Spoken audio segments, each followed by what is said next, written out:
Okay, seems like we are live everywhere. The big box, the little ones, all of them, all the places. Good morning. I can turn off this intro music and say, good morning. My name is Sean Shapiro, member of the Toronto Police Service here at Traffic Services. This is actually Traffic Safety Programs where I'm sitting. And this is where we host Ask a Traffic Cop. It's a Q&A that we do every day, Monday to Friday, answering your traffic and police questions.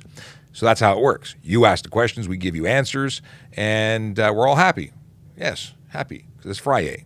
So we're going to do this for an hour, and I look forward to your traffic questions and general police stuff too. Talk about even careers. Folks, if you're interested in becoming a police officer with the Toronto Police Service, I want to let you know a little secret. We're hiring. So go check out our website, www.torontopolice.on.ca/careers. And on there you can find out about all our positions, uniform police positions, uniform civilian positions, and all sorts of non-uniform positions as well. What can I tell you? Well, there's a couple of things. First off, if you want to ask us questions, or you want to ask me questions, make sure to put it in the Q&A bubble if you are watching on TikTok or Instagram. That's the only way I'm going to see it. I don't see the chat. I don't generally see the chat. Occasionally, I see questions that pop up here and there, and I do occasionally, but really it gets so busy in here that I don't get to interact with you in the chat. Maybe one day we'll do a chat-only day, and I'll turn off Q&A, and we'll ignore the Q&A. But, it's a great function that allows us to put the questions up on the screen and have some level of organization. Yes. Yeah. Okay, now let's see what's going on. We've got Rob Baker, who's coming in from YouTube, along with Caitlin Gratton. And who says, good morning, Sean and Q. Happy FriYay. Absolutely happy FriYay. I don't even know what I'm going to do with myself over the weekend. I'm so excited. Actually, I know exactly what I'm going to be doing with myself over the weekend. I'm going to be spending time with my family. And then on Sunday, I'm going to do what all police officers wish they could do, because not all of them can attend. But I will be attending the Toronto Police, or the Police Memorial in Toronto. And I'll be there with my colleagues from services around Ontario who are going to come and pay tribute to fallen officers. And there's some names being added to the walls, so it'll be a somber day, but it'll be a good day. That's where I'll be on Sunday. And just members of the public are allowed to see the march past. They're allowed to be downtown. It's actually very impressive. So if you're in the downtown core on Sunday, this will be happening around Queen's Park. There's a big circle, marching and motorcycles and all sorts of good stuff. But it is a somber event at the same time. Okay, we've talked about this. We've talked about that. Let's get into let's get into the fact that Vision Zero Enforcement Team, you know what they are. Talk about them all the time. What are they? They are, they're an enforcement team. That's why they call themselves the Vision Zero Enforcement Team. What is Vision Zero? Maybe that's something we haven't talked about in a while. Vision Zero is a concept about making the roads safer for vulnerable road users, for all road users. We want the roads to be safe for everyone to use them. That includes drivers, pedestrians, cyclists, everybody. And there's an element of design, the engineering behind city planning, where you can make roads safer by design. And that's great. That's not a police function, but it's fantastic when it works. What do police do? We do the enforcement. See, we acknowledge that minor collisions are going to happen. They're inevitable. But the ones that lead to serious injury and death are both preventable and unacceptable. So what do we do to work with that? Well, we enforce the Highway Traffic Act, and the Vision Zero Enforcement Team does that all day long. That's the only thing they do. They're not tied to the radio. They don't respond to other kind of calls. They go out and change driver behavior one ticket at a time. No hugs, just tickets. So if you don't want to meet any of these fine folks, don't break the law, and they will have no reason to pull you over. And just a hint, or maybe it's a warning, they're not always in marked vehicles. We have a fleet of some pretty cool stuff. That includes pickup trucks, SUVs, sports cars. We have all sorts of things. So maybe you shouldn't speed or drive aggressively or drive distracted or drive impaired, because those are the big four, and that's exactly what this team targets. We are focused on looking for people who choose to break the law and bring the danger to our roads. Okay. Let's see. Can you carry a knife on your belt? Starting with a non-traffic question. Yeah, you can. Now, obviously, the knife can't be a prohibited knife. There are knives that are prohibited, and their very existence is illegal, at least existence in your hands in this province, or country, I should say. Things like switchblades, illegal by the criminal code. But a folding knife, a pocket knife, even a fixed blade, having it in a sheath on your belt, not illegal in itself. There may be areas that prohibit you from carrying it. That's a different story. Can cops carry their guns off duty? Police officers are police officers 24/7, and depending on the situation, can carry their firearms. They take them, places, and sometimes they store them in different places. But yeah, technically we're all police, and different police services have different policies as to what they do. Let's see here. What is the question here? Road test done, moving province, have to do it again. Okay, Christopher wants to know if they have to do another road test. So if you have whatever you have here in Ontario should be transferable to another province. Now, in terms of, will you have, if you have a G from another country, will you get the same thing? Maybe, maybe not. And it's equally so, you may not get the exact same thing when you go somewhere else. It's up to the MTO and how much experience and if the equivalent is available in that jurisdiction. So you really need to talk to the ministry of where you're going, because I can't give you a direct answer. I don't know how much experience you have and what they'll award you. What happens if you forget your license at home? Fantastic question. The answer is you could get a ticket. So if you're stopped, you can be charged for failing to surrender your license upon demand, because if a police officer makes the demand while you're operating a motor vehicle, you're responsible to surrender it. And if you can't, you're eligible for that ticket. Big Jeff Fresh comes in with a good morning from Twitch. Alan comes in from Twitch with good morning, Sean and moderators. Happy Friday. FriYay. It should say FriYay. I'm just correcting you, Alan. Jay says happy FriYay. See, Jay got it right. He understood the assignment. Sergeant Kraft. Sergeant Kraft, yes. And let's see here. We've got, hey, Wakanda changed his name to I Support Australian Federal Police. I don't know what the context of that name change is, but welcome to our FriYay episode. And Alan corrected himself and said happy FriYay, so we're all good now. Let's move on. Why am I getting static? Oh, can I adjust the static here? Occasionally, this setup just doesn't cooperate. And I don't know. There's no rhyme or reason for it. What if I do this? Oh, this is working. Okay. Oh, no, it's back. If I hold the cable, it goes away, doesn't it? All right. It doesn't affect you. It's just the buzzing in my ear. No big deal. Okay. Oh, we've got a new name, a name I've not seen in our feed before. Maria says, and Maria's coming in from Facebook. Hello, I've lived near the DVP for almost 30 years now. I got to make plurals where plurals, anyway. For the most part, I don't even hear the traffic and tune it out. But in the last few years, motorcycles with altered pipes and cars with altered mufflers have made living here miserable, sometimes until 3 and 4 in the morning. Is there anything that can be done? Well, I'm glad that you brought that up because it is a major problem, and it's a problem that we acknowledge it's happening and we are working to deal with. And that is modified vehicles and even vehicles that aren't modified but are driven in such a way that they generate unreasonable noise, or unnecessary noise, which is the actual charge under the Highway Traffic Act. So, Project Noisemaker is something that we hear about all the time. And our officers, Vision Zero officers, officers in general, when they hear vehicles creating that unnecessary noise, they do stop those vehicles and charge them, because very often it is as a result of improper or modified exhaust systems. It's not always, but it very often is. And we charge for that too. If a vehicle doesn't have an appropriate exhaust system, they can be charged. And there's a multitude of things, but it certainly is something we're addressing, that we take seriously and that we appreciate, and what you're going through, because no one wants to live with that constant noise, coming from the highway. Hey, Sergeant Campbell, welcome to the show. Hi, Sean. How are you? Doing well. Excellent. I can't imagine you're talking about excessive noise and motorcycles. I never talk about that. And mufflers. Yes, Maria, who is coming in from Facebook, says that she's living off the DVP in the last couple of years, unbearable noise from the highway. Yeah, I can understand that. I hear it quite a lot. Are you aware that our partnership with the City of Toronto bylaw inspectors now it's going to continue? Yes. We were talking about that just before the show. Oh, excellent. Yes. Well, you and I were. Well, yes. We weren't talking about it on the show yet. I thought you were explaining on the show that we're going to be out with bylaw inspectors that have decimometers. Decimometers, where they'd be able to monitor the noise of vehicles and charge if it's excessive.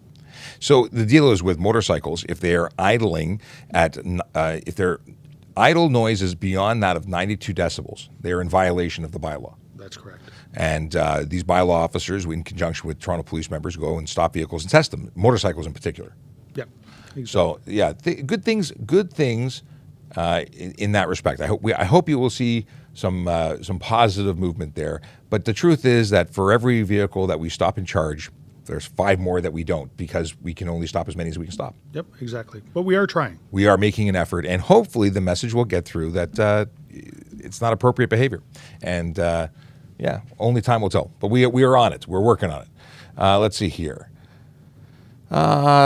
Question from formerly the individual formerly known as Wakanda says, I missed your last stream. I wanted to ask you if there's any careless skateboarding by any chance. Do you have to follow the law? I think is how you meant to read it or write it.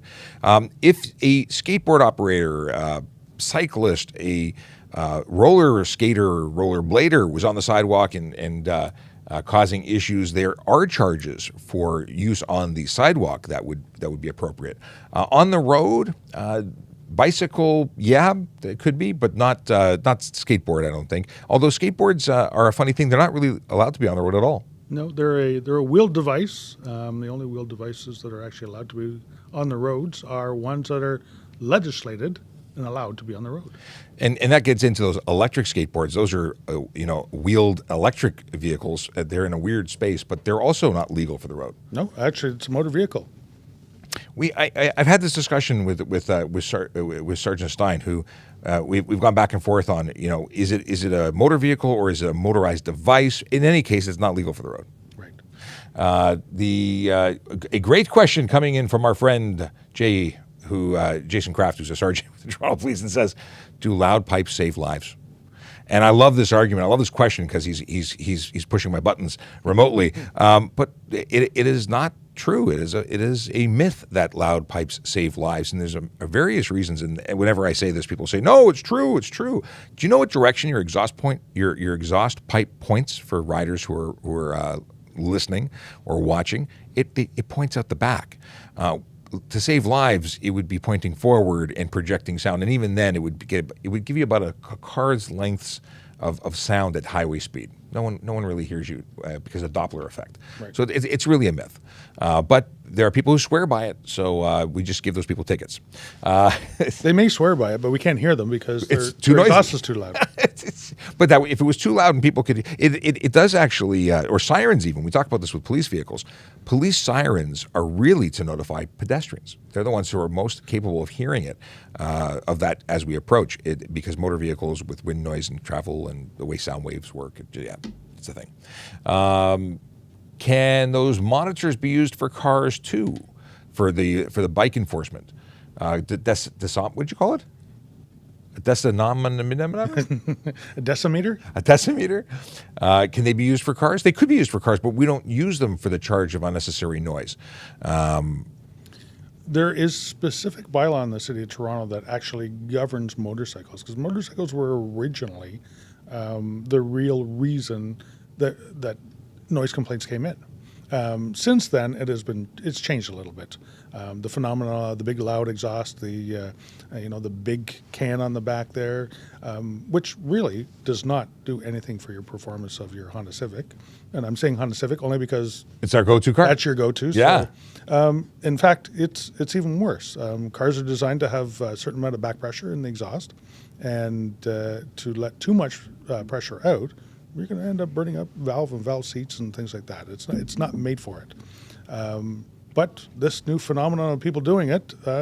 Is it really new? Because people have had crappy sounding cars for a long time. Well, you know what? Back in the 60s and 70s, they didn't have to modify their exhaust because it came from the factory with a performance exhaust on it. And they sounded good. A muscle car, yeah. But now, I don't understand. Some of them sound like pop cans. Gamer Yanni says 92 decibel beside exhaust or 3 feet away. How it work? I don't do that test. You know, there is a prescribed distance from the end of the exhaust, but I don't know the specifics. We don't lay that charge. We don't operate that equipment. That's the bylaw officers. We're simply there to stop the vehicle. Here's a good question, and the question is about oversized tires. Is there any ticket of wider tires of Jeep Wrangler? So the rules are to be safe and compliant, the tires need to be covered by a fender and or mud flap to be proper. If you modify your vehicle and put on big old mudders and they're extending outside, they're not covered, that's not lawful. That's improper tires. And the deal is that, and the reason for it, I should say, is there's a couple of reasons. One, because it kicks up debris, water, and so on, and you may damage other vehicles, may also cause difficulty for them to see. But additionally, in the event that you come in contact with a pedestrian, you'll pull them in. You'll actually cause greater injury because of that exposed tire. So there's risk factors beyond that of simply it looks wrong. When I was on the Jerry Agar show a number of months ago, had a retired police officer who wrote in and said, "Why are these things not being enforced more closely? Why isn't everyone getting tickets?" Because they're everywhere. Well, the focus of our efforts is on specifically the big four. We spend the most of our time there. That's the speeders, the aggressive drivers, the distracted drivers, and impaired drivers, because those are the direct offenses that are most commonly associated with serious injury and death on our roads. And then in between those, or sometimes in conjunction with those offenses, we also deal with these offenses. But we don't generally focus on those, because while they are an issue, the other ones are a bigger issue. Yeah, like you said, they are an issue. And there is a benefit off-road for having wider tires or a different offset on your rims to make your vehicle wider, because it's a little more stable off-road. Mm-hmm. And when you're doing it off-road, there's a benefit. When you're doing that on-road, the benefit, not so much, especially if it's big off-road tires. There's a maximum width that each vehicle can be on the road. I believe it, and I know the inches is 101 inches wide. I'm sure I could do the quick calculation in the metric, but I can't. Anything wider than that, it's not allowed to be on the road. And we do have measuring tapes out, and especially our traffic cars, because we measure collision scenes and all that. And I've measured vehicles before, and sometimes they're over width. It happens. It happens. But yeah, so just because you haven't received a ticket if you've modified your vehicle doesn't mean that it's lawful, doesn't mean that you won't get a ticket in the future. Just so you're aware, you need to be compliant all the time, not just when you're beside a police officer. We have we got so many questions coming in. We got a lot of stuff going on. A lot of people who are in the TikTok who may not know who we are. My name is Sean Shapiro. I'm a police constable with the Toronto Police Service here in Ontario, Canada, and I go live Monday to Friday from 10 to 11 answering your traffic and police questions. And very often, the man next to me is here on the air too, and that is the good Sergeant Murray Campbell, who together we know lots of stuff. Yeah, we're kind of like the traffic geeks in the station. Well, yeah, you know what? And if there's something we don't know, it's fun to actually go and look it up. And Q very appropriately reminds me that I didn't get your name wrong. Very often I've referred to Sergeant Kulik as Sergeant Campbell, but specifically Melissa Campbell. I married you and you didn't even know it. Wow. Right. I called somebody Jason. Did I call? I don't know. I called Warren Kraft. Maybe I've mixed some names up in the past, but yours I got right. And Q also wants to remind everyone to please boop the snoop and share the live. So if you are watching on TikTok, please smash the screen. Don't crack your screen, but tap it repeatedly until your fingers go numb. That helps the algorithm know that there's something going on here that makes sense to the algorithm to share. And if you would be so kind as to share personally by actually forwarding this live, we'd much appreciate it. The deal is when you share, if you tell the algorithm it's cool, it's one thing, but when you tell your friends directly that this is worth watching, well, that's a personal reference, and we really appreciate. Now, if you are watching on any of the other platforms, because guess what? We're on YouTube, Twitch, LinkedIn, Facebook, Twitter, and also Instagram. If you're on one of those platforms, please share, please subscribe, please share, and if you're on TikTok, please follow us. And come back all the time, because we're constantly sharing or uploading new content and having fun on live with you, answering your traffic and police questions. When stopped at a red light on a one-way street, are you allowed to turn left onto another one-way street before the light turns green? That's from Ghost Hunter. And actually, yes, in Ontario, you can make a left from a one-way onto another one-way on a red light. It's the same as a right turn on red. You can do it as a left as long as it's safe to do so, and you've come to a complete stop prior to. And it's not signed otherwise. And it's not signed otherwise, but you must go from the corresponding lane to the corresponding lane. Yes, and a proper turn is still required. So you can't be in the right turn lane and make a left turn from that lane. Right. Yes. And that brings us into a statement about right turn lanes. Can you make a right on red from a two or a double right turn lane? So you have two right turn lanes when you approach the intersection. Many people think it's only the curb lane that you can make the right turn on. Why do I say many? Because I grew up thinking that. I was misinformed. Became a police officer. I done learned something, and I now know that, or I've known for quite some time. But yeah, you can turn right from both of those lanes, assuming that you, have come to a complete stop. It's safe to do so. It's not signed otherwise, and you go into the appropriate lane. So things to think about. But ready? great question. What's up? Tint question. Woo! Can you be specific? Can the front windows be tinted? That's not it. No, that's the wrong button. That's the one.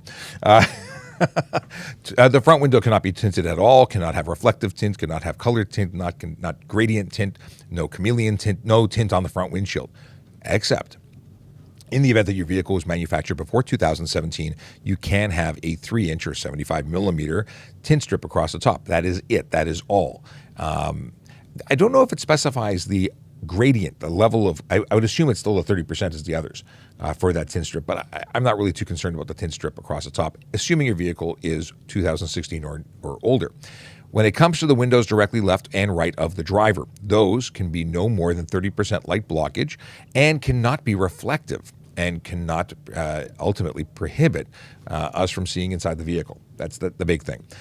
So 30% may be great during the day, and at night may prevent us from seeing inside. At that point, it would be illegal because you cannot obscure the interior of your vehicle. We've got to be able to see inside. So no reflective, no reflective, because that would prevent us from seeing inside.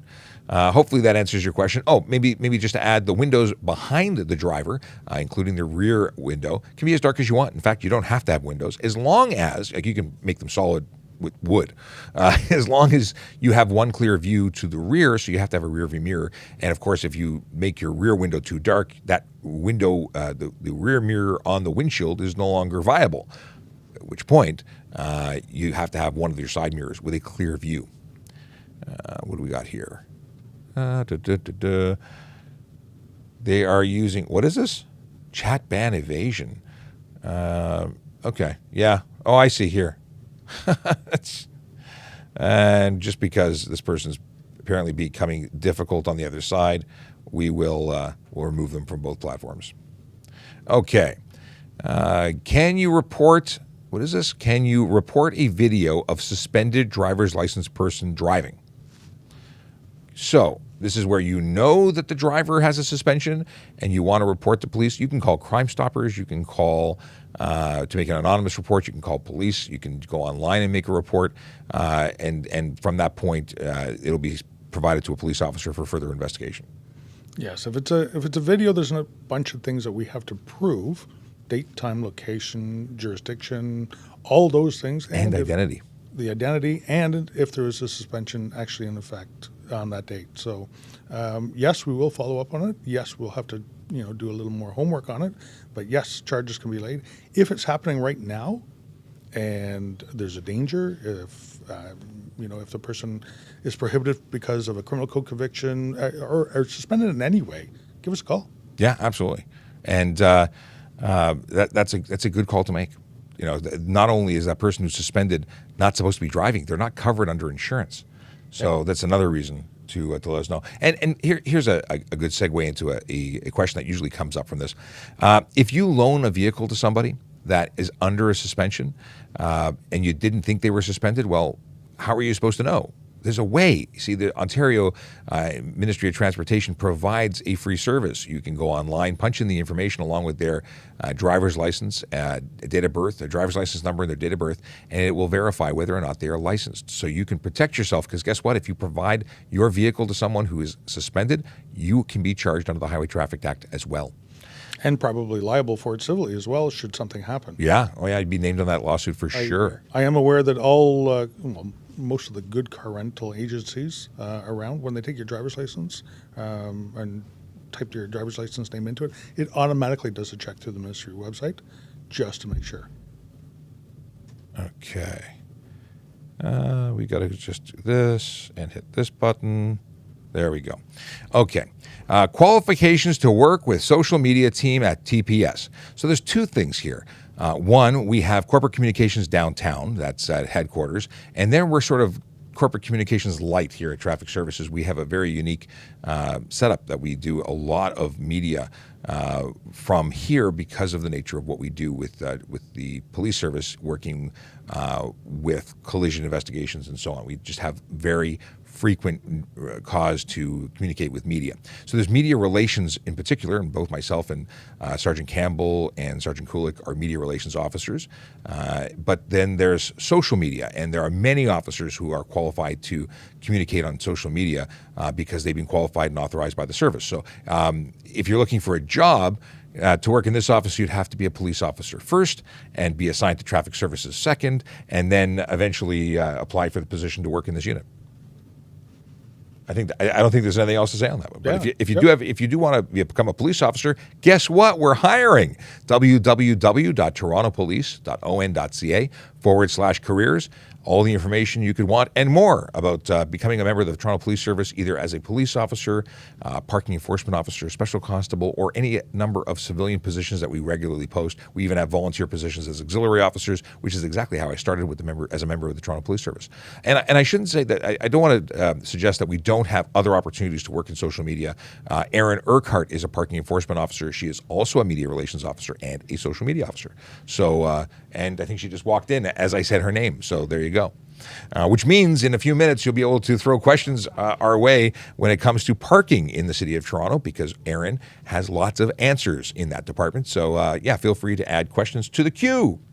Caitlin wants to know how often we should change our blinker fluid. As often as possible, because it goes bad quickly. Let's see here. What about muffler bearings? Muffler bearings. You know what? I take my vehicle in for regular maintenance, and I assume they're taking care of that. Oh, well, they might. They might be. We have question from Saad Siddiqui. Can you drive without insurance at all on a G2 as long as the car is insured? So let me rephrase so that people don't get the wrong idea. Being named on an insurance policy is different than driving with no insurance. Any motor vehicle that operates on a highway, which is any road in Ontario, must be insured as per the the Compulsory Automobile Insurance Act that is in place here. So any vehicle on the road has to be insured. Now, if you don't own that vehicle, or if the vehicle itself is insured, do you have to, as a driver, hold your own insurance?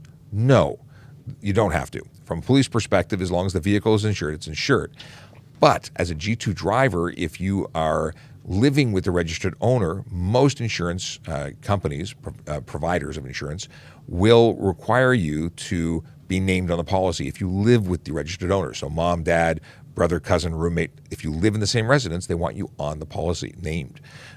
Now, that doesn't mean you're going to get a ticket from us if you're not. It means that in the event of a collision, or they become aware of it, they may deny coverage in the event of a collision or claim.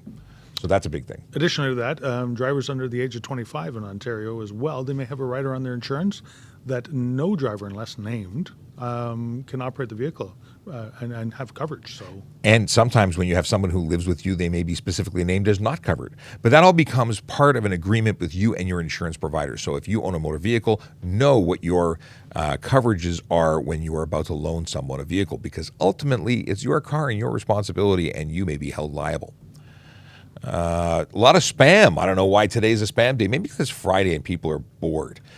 If you are here as a spammer, as a troll, know that you're not appreciated. Not by me because I can't see you, but because everybody else in the room is being perturbed by you. So, yeah, don't be a bozo. That's my new favorite word. Bozo? Bozo. Bozo the clown? No, you see, everyone takes it as a clown thing. I'm just using it as a word independent, and everyone can write their own meaning to it. Okay. I'm not saying people are clowns. Okay, what knife can I carry as protection? Oddly enough, this is the third knife question we have. Knives as cutlery being used to cut your apple, open envelopes, are tools. They're cutlery. Carrying a knife as protection suggests that you want to carry it as a weapon, and carrying it as a weapon may land you in trouble. So, generally speaking, you can't carry a knife for protection because you can't conceal weapons, and there's all sorts of issues there. Nope, can't carry a weapon at all. But you Unless can, authorized. Unless authorized. So you can carry a knife for the purposes of cutlery, using it to open envelopes and cut oranges or apples or whatever you people do, because people have tools all the time. But when you say you're going to use it as a weapon, that changes its designation. Or for protection. You can't use it. Can't use it for protection. Okay. Can I report a video of someone going 213 kilometers an hour on the 401? Sure you can. We see these videos all the time. Very often the problem is that there's not enough information to act on them.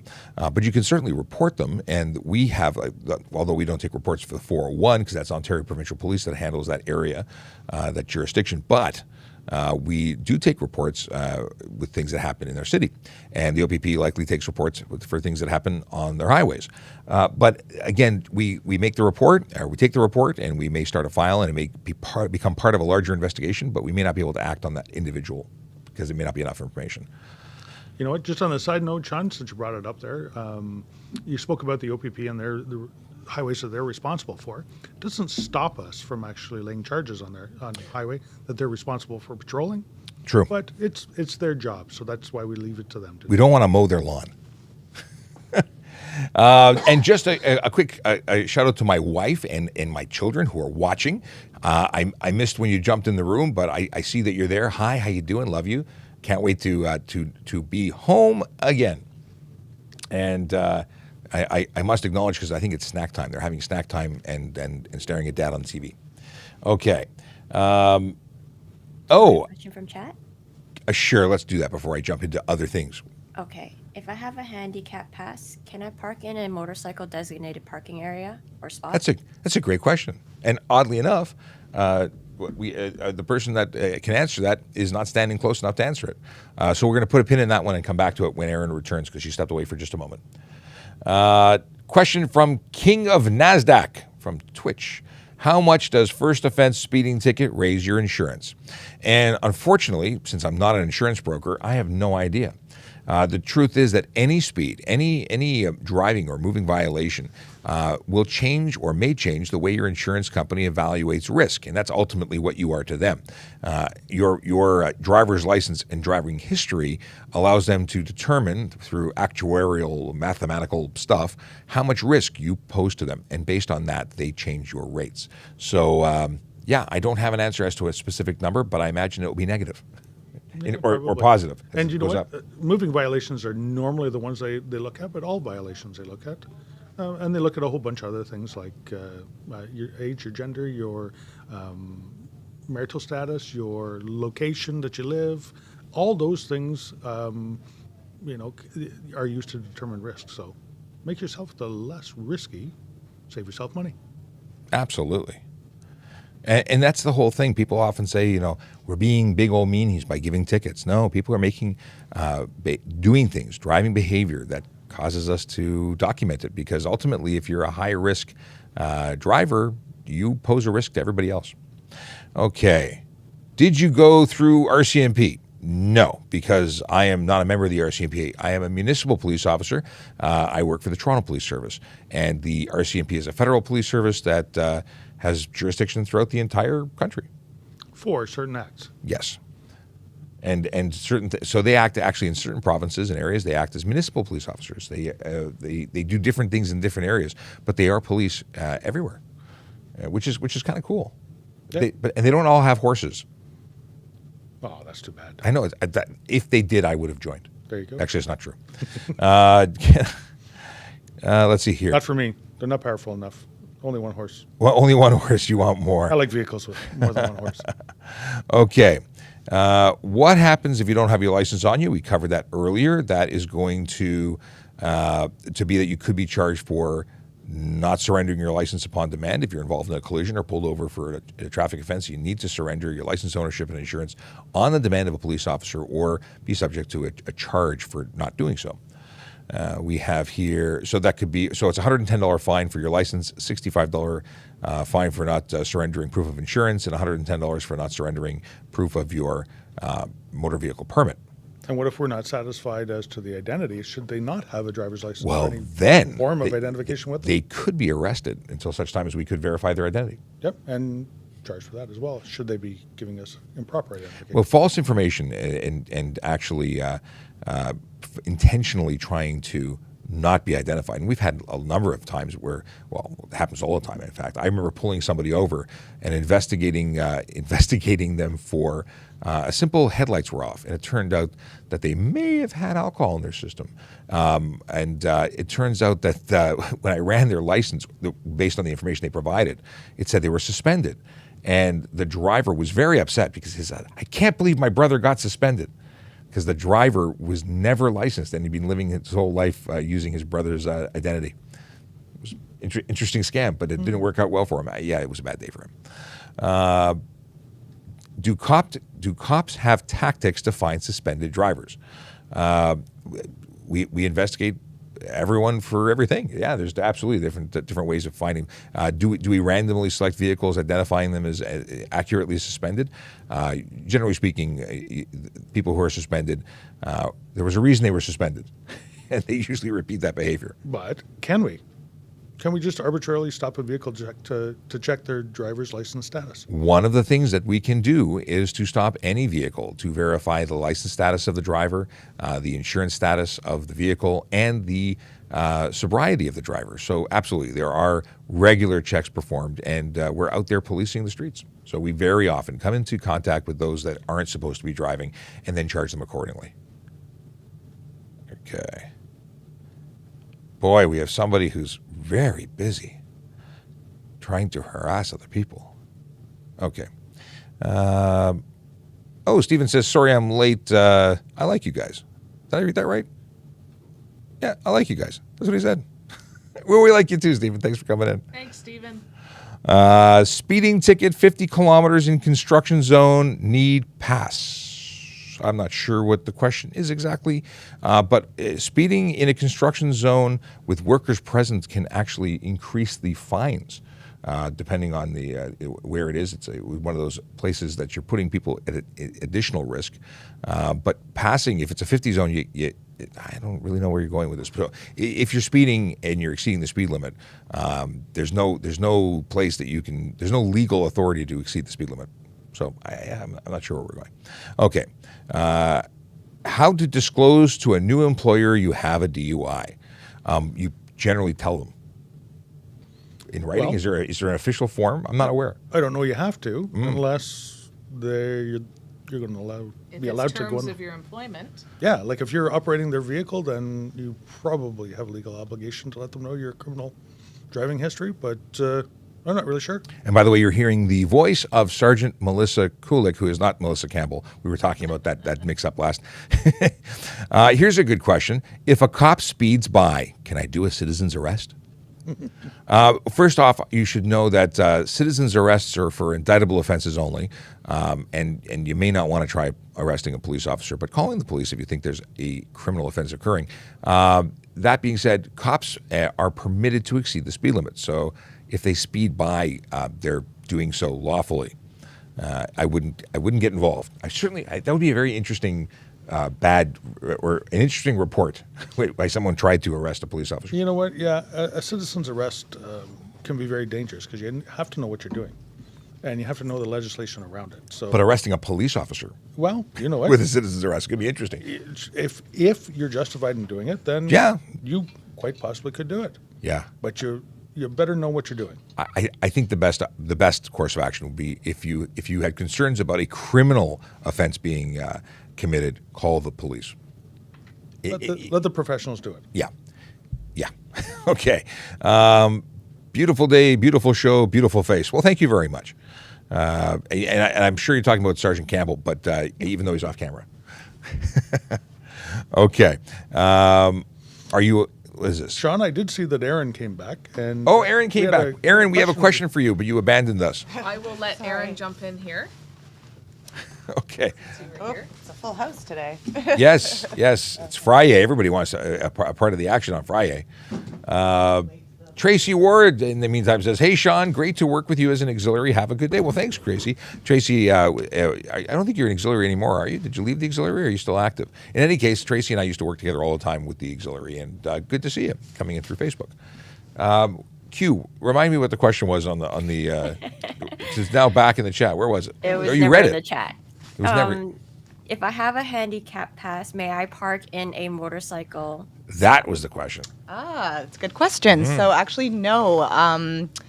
Accessible permits, that's what, the proper term. They are not exempt in the motorcycle/scooter parking only. They can get a ticket there. So I did not know that. yeah, so even if you pay for parking, like cars too, it's meant for strictly motorcycles and scooters.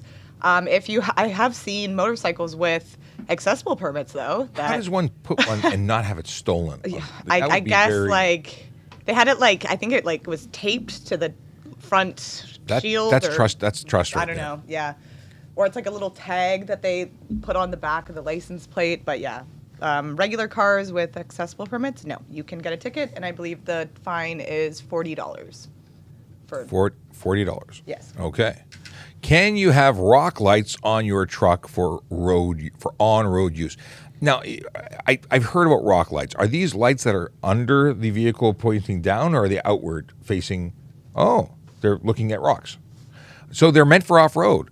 So having directional white light to illuminate the ground around you, that sounds like that may be something you cannot do while driving on the road. Yeah, headlights have to be pointed directly forward, and they can be only amber or white. So having rock lights at the side that are white or amber or any other color, not allowed. I was under when I had originally read that until you finally did. He very specifically directed with mime what rock lights were, and I thought it was a term or a brand name for underglow. So I have misunderstood. You know what? Unless I'm incorrect, then maybe the person asking the question can. The person asking the question needs to tell us what rock light is. It rock lights a brand name, or are they things for identifying rocks? Saying it out loud makes it sound funnier than anyway, moving on. We'll come back to that if you give us more explanation. But if it's for illuminating the side of the vehicle and the ground around, like 360 lighting, not legal for the road. If it's underglow, then we use sound effects, and we will acknowledge underglow being different, and we can talk about that. Yep, I have off-road vehicles that I use that have lights on the side, and specifically for that, I have a huge light I use for backing up. And because sometimes in the dark, when you're backing up off-road, you need to see where you're going. Being able to see when you drive is important. It is. We have no so matter many- what direction you're going. Yeah, exactly. Let's see here. Are tinting tickets usually given in Toronto? Yes. Tinting. We do issue tint tickets, and not only do we issue tint tickets, which are $110 for your windshield, or $110 for the windows left and right of the driver. You could get multiples. Additionally, if they're so dark that it's considered unsafe, well, windshield would be automatic unsafe. But if the windows are so dark that it's beyond 30% light blockage, you can have your license plates seized and returned to the ministry, at which point you'd need to then reapply after getting a safety done. And mechanics have tint meters, and they are required to check the window tinting to ensure that they are not more than 30% light blockage before they issue a safety certificate. So you would have to pay, you'd have to get towed, you'd have to get reapply for, you have to get your safety, so that's a $70 or $100 or some odd dollars. I don't know what it is it's now. much more now. Much more now? It used to be $70. Yep. And then additionally, it is going to be the reapplication for plates, which is probably a couple $100. Actually, now I don't know. I don't know what it is now. Yeah, now the world is upside down. That's what's happening. I don't know nothing. You know what? A safety standard certificate issuance a couple of years ago was a very simple process. They went through very minimal checks just to check for safety things: tires, wheels, ball joints, suspension components, the glass, things like that. It was a very overall look at the safety of a vehicle. Now, it's much more comprehensive. It takes an awful lot more time for mechanics to do it, and they look at an awful lot more things. Just the simple fact of any leaking fluids coming from your vehicle, your transmission has a slight leak, or your No, it's not safe. your engine main seal may have a slight leak, automatically denied. So that's actually, I'm glad to hear that, because there are so many vehicles that shouldn't be on the road. And that makes me feel better that more vehicles are being more strictly reviewed. But then this is good stuff. You know what? Unsafe vehicles cause a risk to everybody. Absolutely. We have a question from Ghost Hunter, another question. With the increasing number of Ontario plates not being renewed because of confusion related to the discontinuation of stickers, and Ontarians getting $495 fines in Quebec, my question is, if a police officer in Ontario or not is allowed to issue a fine on private property, i.e. hotel, shopping center, or parking lot, in relation to your license plates being expired?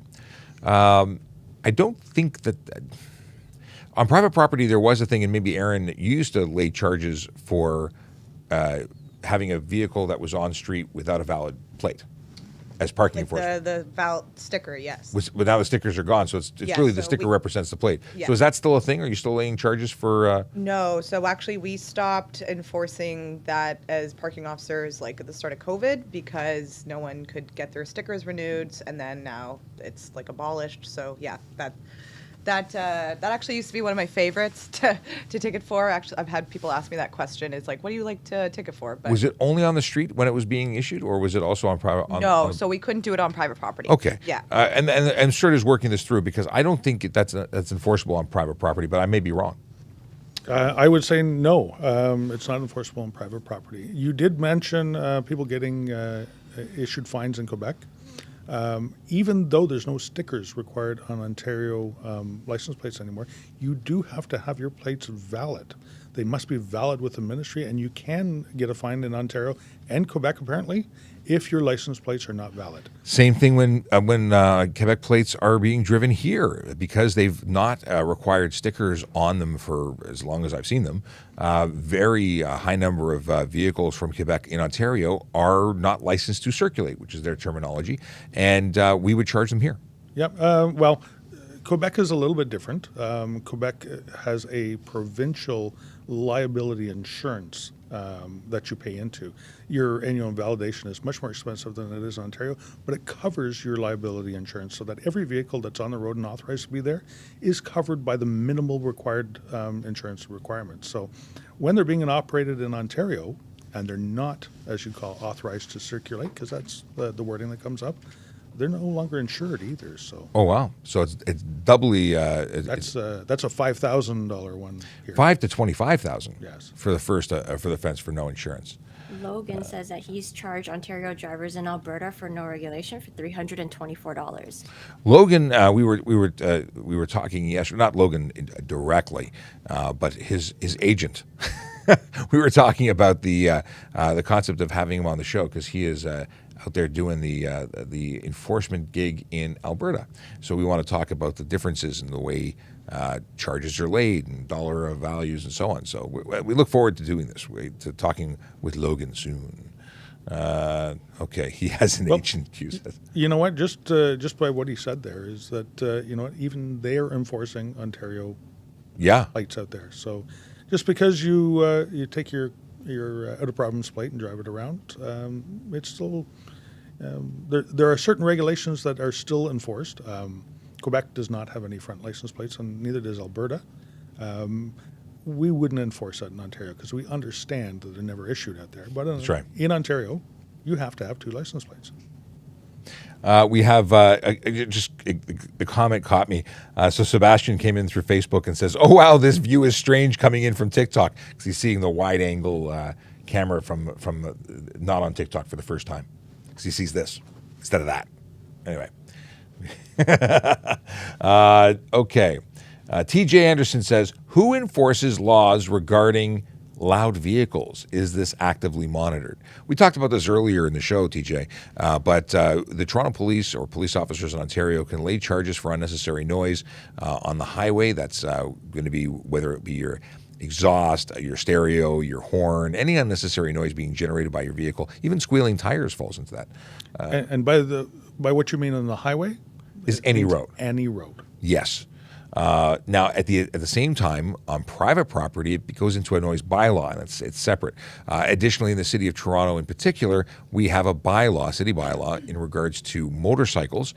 They can have they can be no louder at idle than 92 decibels, and that is going to be the city bylaw officers who lay that charge. Although police officers partner with them in order to stop motor vehicles. So, great question. Let's see here. Thank you. Oh, okay. Thank you for that one. So let's move on to, can I drive with a picture of my license, not the card handy? And the answer is no. You have to carry your actual driver's license card and surrender it for reasonable inspection by a police officer so they can be satisfied of your identity. Sometimes the wording takes a while to pull out of the brain. But yes, you have to carry the actual card. And at some point in the future, an electronic version will be there. However, we're not there yet. So that's not one of those things I want them to rush. I want them to make sure they have the best, most secure version of electronic ID possible. Yeah, we do have, there are some instances where you don't have to have the original. Your vehicle ownership permit can be a true copy. Can't be a digital copy. Which means both sides photocopy both sides Yep. Of a valid copy, not a 1972 expired version. Right. So every time you get a new, back when it used to be stickers, you actually had to apply the sticker to your permit, photocopy, and keep it in there. And it's actually a good idea to keep a photocopy of your vehicle permit in your vehicle should your vehicle get sold or stolen, sorry. Not the original, yes. So sometimes people will steal a vehicle, find the original ownership in it, put it up for sale on various online or whatever means, and fictitiously sign the ownership, collect some money for your car, and the unknowing buyer doesn't realize that this is a stolen vehicle that they've just handed over money for, and in the end, they don't get to keep their vehicle. They give away their money and they have nothing in the end. So I don't leave any insurance or motor vehicle documentation in my vehicle because I don't want people to know where I live in the event that the vehicle is broken into. I carry that on my person. Right. And it goes where my badge goes, so I know that I always have it with me. But definitely photocopies, if you feel comfortable leaving your personal ID or personal particulars, your address, inside your vehicle, then a photocopy is a great way to do it. insurance cards, they can be digital. As long as the provider provides you with that digital copy, whether it be by app or PDF, but it can't be, it can't just be a picture of your own. Yeah, it has to be provided by, because not all insurance companies support this new electronic thing. My insurance company doesn't. I just got my new pink slips in the mail. If I see an animal on the highway, who do I call? It's actually a good question. I've called, depending on the animal, I've called the OPP because I'm like, who else would you call? Well, you know what? Animals, although dangerous, are allowed to be on the highway. They have permits. It depends the animal. If the squirrel's running across the highway, it's doing so at its own peril. I guess all animals are.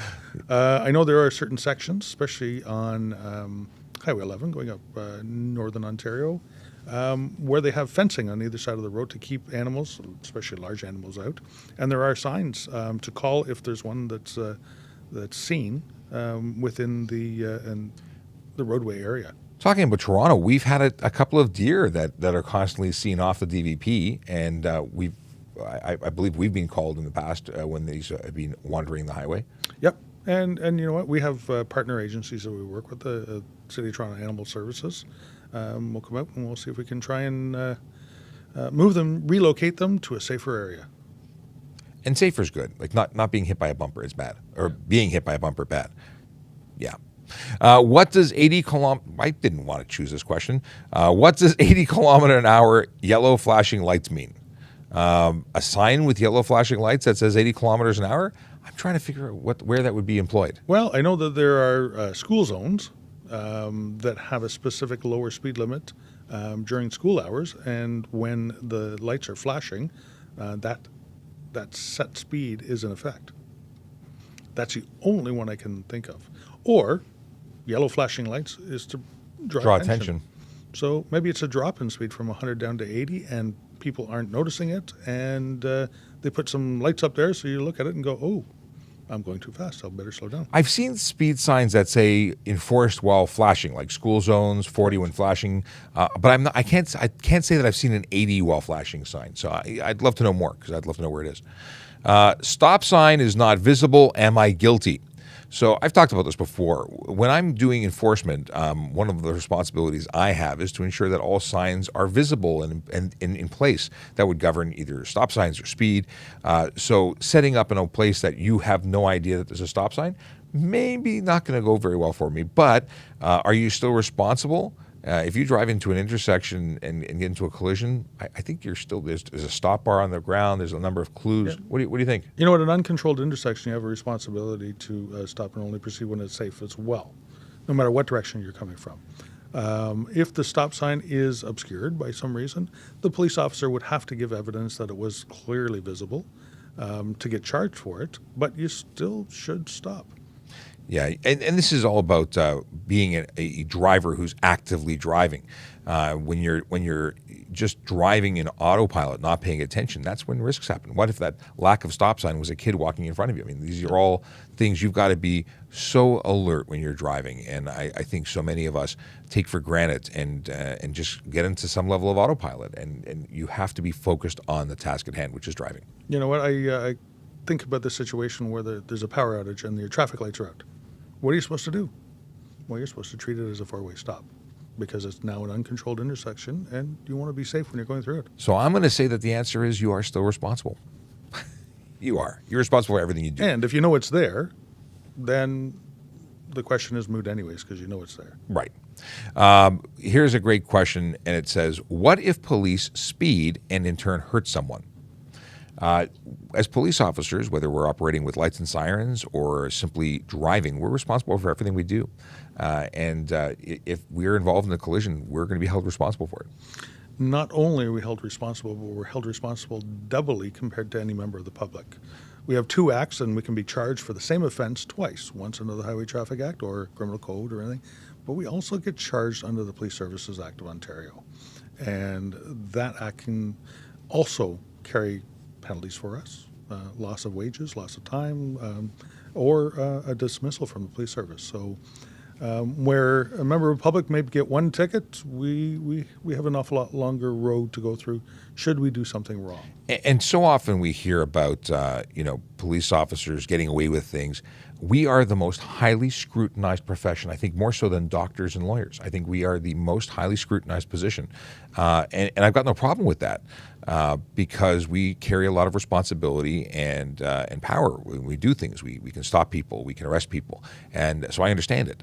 But many people think that we just do things willy-nilly as we wish and don't have any responsibilities. And it's just not the case. You know, not only do we have a supervisor, we have internal investigators to look into things. We also have external investigators and civilian bodies that look at what we do as well. So, no, it's good. And James, changing the subject for a moment, and thank you again for that question.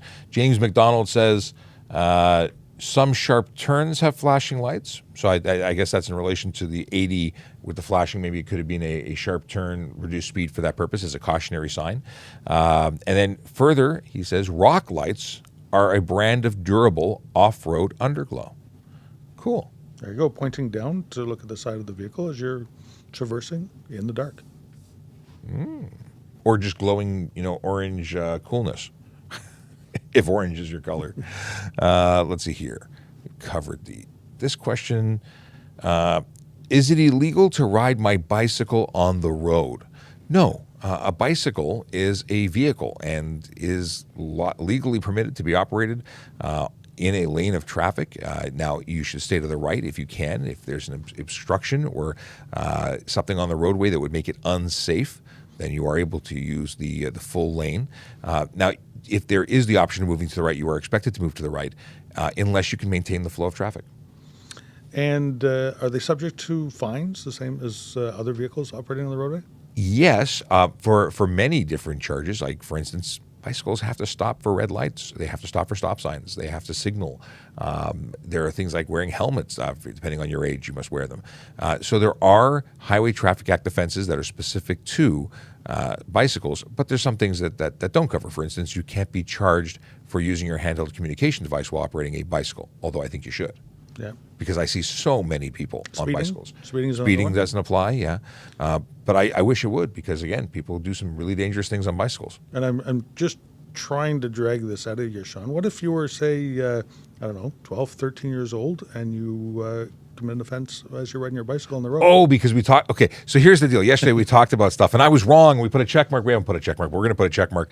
Point for Sergeant Campbell. I have forever and a day been saying that if you are not wearing your helmet and you're under the age of 18, you can be charged, and you can. If you are 16 or 17, you get the ticket. And I've always said that if you are under 16, so 14 or lower, that your parents, 15 or lower or under, would get the ticket. And Sergeant Campbell corrected me and did the homework to give me a verbose answer. But it's better coming from you as the gloater. I mean, the person who had the right answer. Well, yeah. You know what? Anybody age 12 or older can be charged under the Provincial Offences Act, and that can include the Highway Traffic Act for offences on a bicycle. So if you're 13 years old and run through a stop sign, you can be charged. There's additional things that we need to do.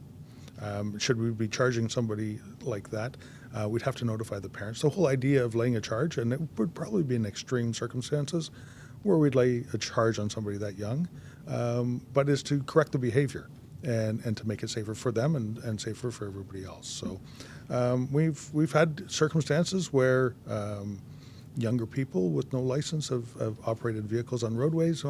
Not only do they get caught for it, but they do get charged for it as well. So they get charged, but they notify the parent, whereas I believe the parent could be charged for allowing them to not wear a helmet. The helmet one as well, I believe there is a provision in there that the parent can be charged for allowing it. Oh, so I wasn't totally wrong. I just wasn't completely right. Sure. I'm going to take a half point back. Yeah, okay. Let's see here. What is this? Can I go through a gas station for a shortcut? So it depends. There is an access to that property for the use. Let's say you're going into a gas station. They allow you on that property. Very often I see signage on that property that says, not available for cut through. You're not allowed to. So at that point, you're violating Trespass to Property Act by not adhering to the signage. Yeah, engaging in a prohibited activity on private property. So you can be charged. You can be trespassed on the property. You could be fined. And I've seen police set up in those areas. There's one at Steeles. I don't know if the signs are still there, but I remember seeing signs at Steeles and is that Dufferin? I think it's Dufferin and Steeles. There's a gas station that was having a lot of problems, and I believe there were signs there. I may be inaccurate. But you know what? There's additional charges to it as well, because in the city of Toronto, you have to stop before you cross a sidewalk. There is that. If you're zipping through a gas station parking lot to do so, I'm going to guess that 99% of the time you're not going to be stopping before the stop sign. I think there's a lot of people who don't realize that they have to stop before entering a roadway and crossing that sidewalk. Stop before the sidewalk and stop before entering the roadway. So there's 2 stops required. Yeah, and I would say that the vast majority of drivers have no idea. Yeah. Which is scary, which is why we have this show, which is why we're here talking about traffic safety, traffic law, trying to make sure that we give you as much information, dispel those myths, iron out those wrinkles. What else? Unfold those. I don't know what we're talking about. Okay, we have gone over time. Let's see if we can find one great question to wrap it up. Let's see. There's usually some really good stuff that's just hanging out, waiting to be unpacked. Q, you got anything for us? No, we've been answering it all in chat already. So you're doing our job for us? You're not going to need us soon. She could do it all. Okay. I quit. Here's a is volunteer experience needed for cadet application? It's weird. I don't usually call it the cadet application because we used to have a cadet program where you actually work as a cadet and That's no longer in place. You are a cadet in training when you're hired, though. Okay, so is volunteer experience needed? This is because we're hiring, and it's a great question in relation to the process of becoming a police officer. Firstly, I'll say that torontopolice.on.ca/careers or tps.on.ca/careers will get you all the information as to requirements. Is volunteer experience important? Absolutely. The Toronto Police and many other agencies put a tremendous amount of weight on volunteerism. Your commitment to the community that you want to serve as a police officer is vital, I think. Maybe one of the most important things on your application. You know what? Volunteering says an awful lot about the person, and we want to hire the right people to do this job. And if you care enough to give back to your community, which you're going to be expected to do when you become a police officer, those are the type of people that we are seeking and are actively recruiting. And Q perfectly mentions and reminds me that it's also Volunteer Appreciation Week. And I have meant to appreciate all the volunteers all week and did not. So thank you for reminding me, Q. And to anyone who volunteers anywhere, thank you. Because without what you do, it's not possible to do what we do. And we have some volunteers right here on the show. We have moderators who are not paid members, who are not police officers, and they give up their time every day to spend with us so that we can do and provide the best show that is on TikTok and YouTube and everywhere else. We appreciate you. Thank you so much. And I was a volunteer. I started as an auxiliary member.